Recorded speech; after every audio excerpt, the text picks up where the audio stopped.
Bonjour, c'est Jean Descartes. Bienvenue au cœur de l'histoire.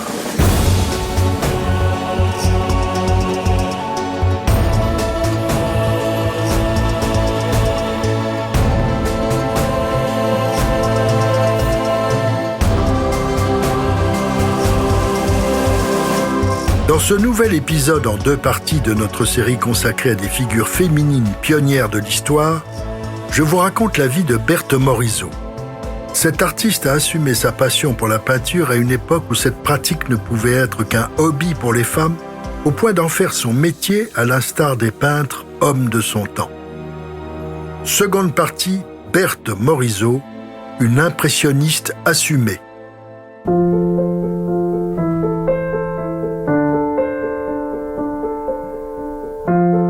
À partir de 1870, Berthe Morisot se consacre totalement à la peinture. Elle espère en vivre. Pendant l'été 1871, elle séjourne chez sa sœur Edma, à Cherbourg, où son mari a été affecté. Elle en profite pour réaliser de nombreuses aquarelles représentant la jeune femme assise dans la campagne normande avec sa première fille, Jeanne. La mère et l'enfant seront un thème de prédilection de Berthe.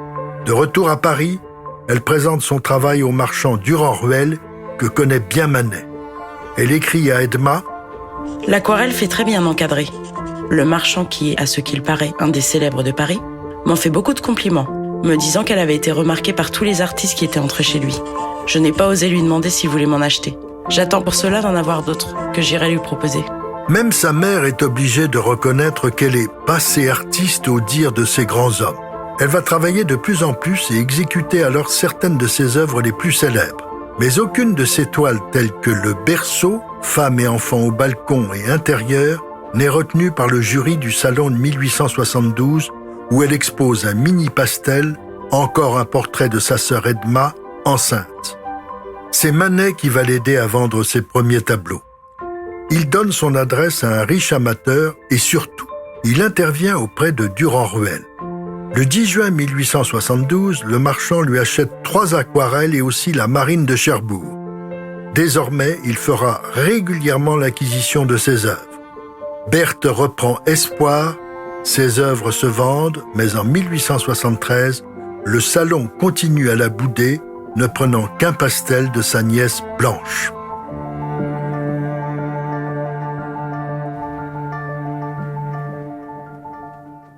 Le père de Berthe meurt en janvier 1874. C'est un coup dur pour l'aisance financière de la famille. Berthe, qui a maintenant 33 ans, est toujours à la charge de sa mère. Elle songe alors à se marier. Son frère Tiburce s'indigne de cette décision. Pour l'amour de Dieu, si tu songes au mariage, ne finis pas par cette sottise et cette contradiction d'un mariage absolument de convenance. Tu aurais pu faire ça à 18 ans, alors que le caractère se brise et les idées se ploient. Mais ne va pas t'atteler à ton âge avec tes habitudes prises et ta volonté avide et décidée à un caractère antipathique au tien, par cette simple raison que cela t'assurera de quoi vivre.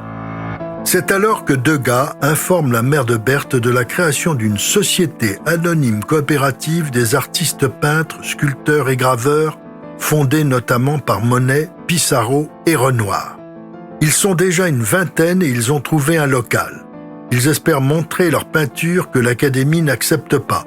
Degas demande à Berthe de se joindre à eux. Ils vont organiser une exposition. Il lui écrit: « Nous trouvons que le nom et le talent de mademoiselle Berthe Morisot font trop notre affaire pour avoir à nous en passer. » L'exposition se tient dans les anciens ateliers de Nadar. Celui-ci, proche de Manet, de Baudelaire et d'Offenbach, est un artiste original, peintre, caricaturiste et surtout photographe et fou d'aérostat. Il aime les causes perdues et il veut aider ses peintres à montrer leurs œuvres. L'exposition a lieu le 15 avril 1874, 15 jours avant le salon officiel. Dès le premier jour, 200 visiteurs s'y bousculent. Au total, 3500 personnes passeront chez Nadar. C'est cependant insuffisant pour couvrir les frais. Berthe y a accroché ses œuvres, 3 aquarelles et 4 huiles dans la salle du 2e étage. Un accrochage différent de celui du salon a été voulu par Renoir. Les toiles sont disposées sur 2 rangs, seulement en hauteur, se ménageant entre elles un espace. Au lieu de couvrir les murs jusqu'au plafond et de se juxtaposer cadre contre cadre, elles sont isolées et mises en valeur, donc beaucoup plus lisibles. Louis Leroy, le critique du Charivari, publie un article sévère. Il se moque des peintres et de leur absence de talent. Et il titre sa chronique « L'exposition des impressionnistes ». Le mot est lancé. Désormais, Renoir, Degas, Monet, Cézanne, Pissarro, Sisley, Roire et Boudin sont consacrés peintres impressionnistes. Une femme, une seule fait partie de cette troupe de peintres rebelles, c'est évidemment Berthe Morisot. Elle sera totalement fidèle à son choix d'être exposée dans ce cénacle. À partir de ce moment-là, elle renonce définitivement à la reconnaissance artistique institutionnelle et n'exposera plus jamais au salon. Pendant l'été 1874, les familles Morisot et Manet prennent des vacances ensemble à Fécamp, sur la côte normande. C'est la première fois, et probablement la seule, où Édouard, Berthe et Eugène Manet ont peint ensemble. Au cours de cet été, le jeune Eugène fait sa cour à Berthe, et c'est sans doute durant ce séjour qu'elle prend la décision de l'épouser. À son retour, elle l'annonce à son frère qui s'en offusque. Si donc tu aimes tant soit peu Eugène Manet, épouse-le bravement et carrément, en comptant pour l'avenir, non pas sur lui, il ne fera jamais rien, mais sur la chance, sur toi-même et sur le fait qu'on ne meurt jamais de faim. Je ne connais que peu et mal Eugène Manet, je le crois intelligent avec une dose incalculable de paresse et un manque absolu d'énergie immédiate. Je ne crois pas dans l'avenir de jeunes gens de 36-37 ans qui n'ont pas encore trouvé leur voie. Le frère de Berthe est sévère, mais il n'a pas complètement tort. Eugène est très séduisant, grand, mince. Il a ce qu'on appelle une petite santé. À 42 ans et non 36-37, son dos est déjà voûté. Il a aussi du charme. Comme tous les Manet, il est un mélange de bonne éducation et de bohème, de principes bourgeois et de tempérament artistique, de convention et d'audace. Il a sans doute un complexe à l'égard de ses deux frères, l'un politicien habile, l'autre immense peintre. Il aime se dévouer pour les siens, et lorsqu'il demande la main de Berthe en Normandie, il fait le vœu de la rendre heureuse. Le mariage a lieu le 22 décembre 1874 à Notre-Dame-de-Grâce de Passy, dans la plus stricte intimité.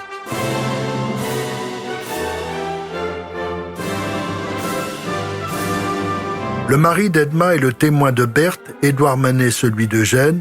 La mariée est en tenue de ville, robe et chapeau, « comme une vieille femme que je suis », dit-elle. Elle a 33 ans, et si elle n'est évidemment pas vieille, à cette époque c'est un mariage extrêmement tardif. Son beau-frère Édouard lui fait cadeau du dernier portrait qu'il a fait d'elle. Il y a rajouté un anneau d'or à son doigt. Le tableau Berthe Morisot à l'éventail sera le dernier ayant pour sujet la jeune femme. Il renonce à la peindre, puisqu'elle est désormais sa belle-sœur. Lors de la cérémonie civile, l'acte de mariage indique que les deux conjoints sont l'un et l'autre sans profession. C'est vrai pour Eugène qui vit de ses rentes et possède un assez joli patrimoine foncier. C'est faux pour Berthe, bien décidée à continuer sa profession de peintre, avec le plein accord de son mari. Il ne cessera de l'y encourager. À la mort du père, la famille avait déménagé au 7 rue Guichard dans le quartier de Passy. Madame Morisot va laisser l'appartement aux jeunes mariés. Elle part vivre ses dernières années en province, chez ses deux autres filles, tantôt chez l'une, tantôt chez l'autre.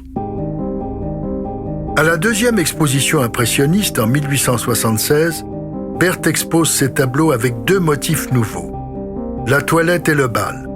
Dans une série de 4 tableaux, des jeunes femmes seules se baignent et se coiffent, puis elles revêtent leurs plus beaux atours pour la soirée. 2 œuvres délicieuses, le charmant Femme à sa toilette et Au bal, où une jolie femme, brune, en robe de soirée, manie son éventail en attendant de danser. Ce sont des thèmes qu'elle va continuer à traiter à travers sa vision de la Parisienne raffinée et élégante. Comme toujours, la lumière est douce et flatteuse. Cet univers poétique et délicat est la marque de Berthe Morisot. Le salon de 1876 est organisé en avril chez le marchand Durand-Ruel. 1 an plus tard, en avril 1877, la 3e exposition des impressionnistes se tient rue Le Pelletier, pas très loin de l'opéra inauguré il y a peu. Cette exposition n'a pu avoir lieu que grâce au soutien financier de Caillebotte. L'association des peintres est en faillite et ne peut continuer à organiser des expositions qu'avec l'aide de généreux mécènes. Déjà, certains artistes s'apprêtent à la quitter pour présenter leurs œuvres au salon officiel. C'est le cas de Cézanne. Berthe Morisot, elle, restera fidèle. Elle ne manquera aucune des 8 expositions qui auront Gauguin. La 8e et dernière aura lieu rue Laffitte en mai 1886. Berthe Morisot et son mari contribuent personnellement à l'organiser.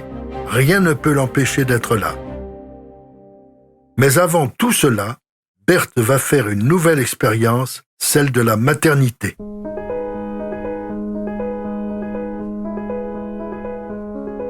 La peintre met au monde sa fille unique, Julie, le 14 novembre 1878.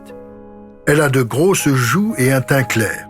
La nouvelle maman écrit à sa sœur aînée « Eh bien, je suis comme tout le monde, je regrette que Bibi ne soit pas un garçon. » La petite Julie avait été immédiatement surnommée Bibi. Des ressemblances. Elle la trouve manette jusqu'au bout des ongles. Berthe réorganise sa vie entre la peinture et sa fille. Le bébé grandit près de son chevalet. Bibi dort ou gazouille tandis que sa mère peint. La naissance de sa fille a métamorphosé Berthe. Elle est apaisée et non plus tendue et angoissée comme elle l'avait toujours été. Elle s'est épanouie et ressent un sentiment de plénitude grâce à cet enfant dont elle ne se séparera jamais. Elles vont vivre côte à côte jusqu'à la mort de Berthe et la maman peindra chacun des instants de son enfant. À tous les âges, dans toutes les situations, dans la maison ou au jardin, dormant, jouant, elle réalisera 70 toiles de Julie, sans compter les pastels, les aquarelles et les fusains. Elle la représentera bébé au sein de sa nourrice, Angèle, qui restera 3 ans chez les Morisot avant l'arrivée d'une domestique, Païsie. Celle-ci jouera alors tous les rôles, cuisinière, femme de ménage, bonne d'enfant. Après la rue Guichard, les Manet s'étaient installés avenue d'Eylau dans un appartement où est née Julie. En 1881, le couple décide d'acheter un terrain, rue de Villejuste, future rue Paul-Valéry, et d'y faire construire un hôtel. Pendant 2 ans, ils vont consacrer beaucoup de temps à ce projet. C'est Eugène qui suit les travaux d'architecture et de décoration. Il appelle l'endroit la maison de Berthe, car c'est elle qui l'a voulu et imaginé. Elle aura 4 étages. Ils n'en habiteront que 2, le rez-de-chaussée et l'entresol. Les 2 autres seront loués pour s'assurer quelques revenus. Il y aura évidemment un jardin dont les Manet au rez-de-chaussée profiteront. En attendant, ils déménagent à Bougival dans une résidence spacieuse au milieu d'un parc. Ils y vivront 2 ans en attendant la fin des travaux de leur hôtel. Bien entendu, Berthe va peindre Julie dans les roses trémières et 2 tableaux qui représentent Eugène Manet avec sa fille dans le jardin. En 1883, ils s'installent dans leur magnifique maison. À l'évidence, le train de vie du couple est plutôt élevé. L'atelier de Berthe sera un immense salon de près de 7 mètres sur 5 avec près de 5 mètres de hauteur de plafond. Une immense fenêtre, orientée au sud, donne sur la rue. Il y entre la lumière, réglée par des stores de couleur crème, créant un éclairage changeant et des ombres mouvantes assez semblables aux effets du plein air. Tout en haut du mur en face se trouve une fenêtre qui donne sur sa chambre à l'entresol. Cela donne à la peintre l'avantage exceptionnel de voir d'en haut de quoi ses œuvres ont l'air d'en bas.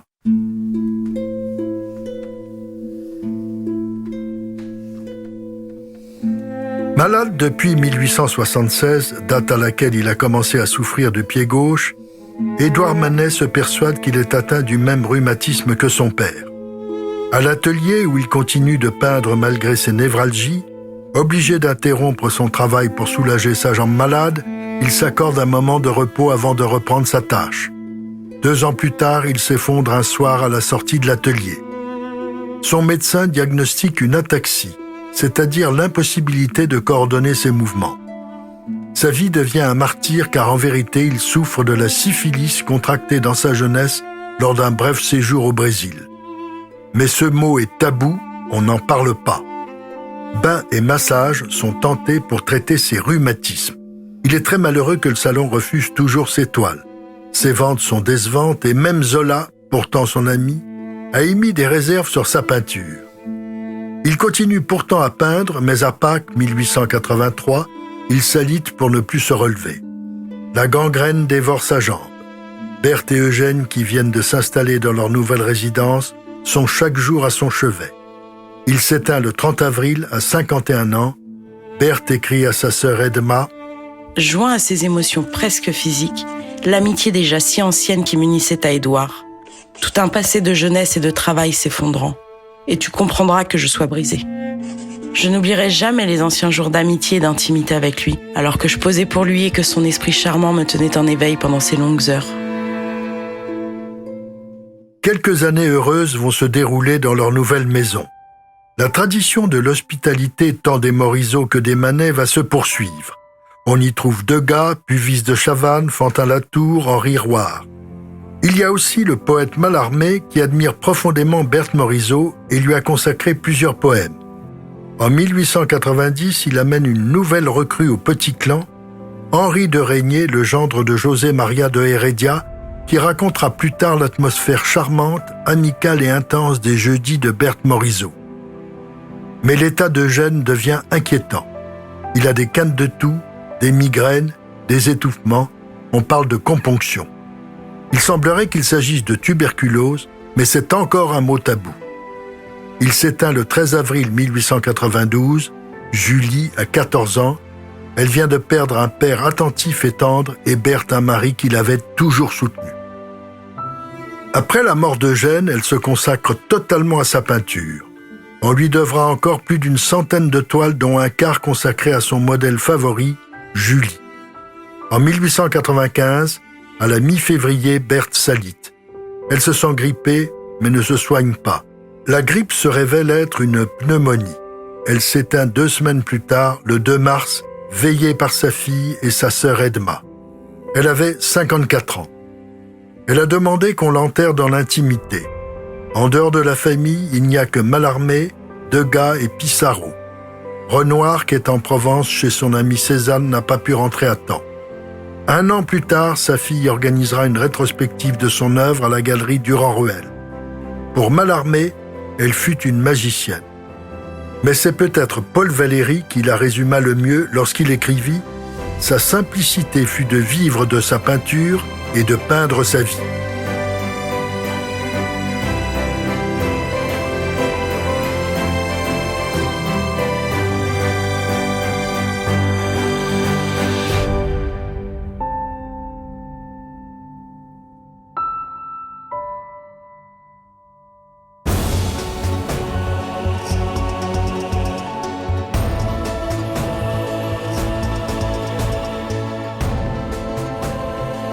Si cette plongée dans l'histoire vous a plu, n'hésitez pas à en parler autour de vous et à me laisser vos commentaires sur le groupe Facebook de l'émission.